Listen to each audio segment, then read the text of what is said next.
Good evening বন্ধুরা, কেমন আছো সবাই? আশা করছি সবাই খুবই ভালো আছো, সুস্থ আছো।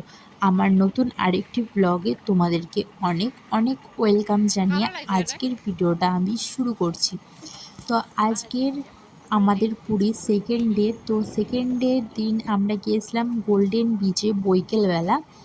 প্রথমেই টিকিট কেটে নিতে হয়েছিল, আর টিকিট আমাদের দুজনকার নিয়েছিল 20 টাকা, মানে 10 টাকা করে পিস। আর এখানে প্রথমে হচ্ছে সবাই সেলফি তুলছিল। এই দাদার ভাইটাকে দেখতে পাচ্ছি যে সেলফি তুলছে। তো এটার নাম কি আমি মনে নেই, ভুলে গেছি। তো পরে যখন মনে পড়বে আমি ঠিকই বলবো, আবার তো ভিডিও আছে তো সেইগুলোতেই বলবো। আর একটা কথা বলে রাখি, যে মানুষগুলোর আমি ভিডিও করছি সবাই আমাদের সাথে ছিল, বা ওই দাদাভাইগুলোর সাথেই আমরা গিয়েছিলাম। তো ভেবো না যে আমি অন্য কারো ভিডিও করছি। আমি শুধুমাত্র এই দূরে দূরে যে মানুষগুলো আছে শুধুমাত্র তারাই আমাদের সাথে ছিল না, বাদবাকি আমরা প্রায় 6 জন ছিলাম। আর এই সমুদ্রটা দেখেছো, দূরে এই সমুদ্রটা, তো এখানে আমি একটা ভিডিও শ্যুট করতে চেয়েছিলাম কিন্তু ভিডিওটা হয়নি। তো হঠাৎই জল চলে এসেছিলো, আবার জলটা চলে গেল। তো আমি জলটারই ভিডিও নেওয়ার চেষ্টা করেছিলাম। তো আমি ওপরে তোমাদেরকে আকাশটা দেখাচ্ছিলাম আর সমুদ্রটা দেখাচ্ছিলাম, দেখবে হঠাৎ করে জল চলে আসবে।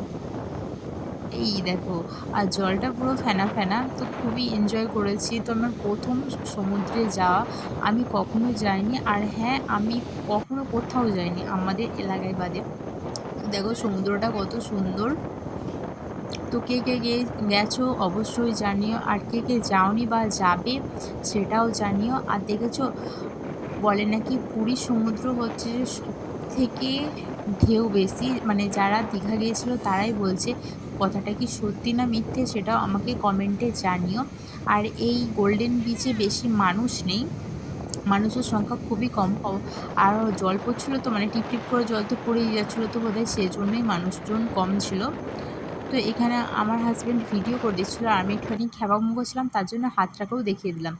তো আমাদের এখন সন্ধে হয়ে গেছে, তো সেজন্য আমরা ওখান থেকে চলে আসছি।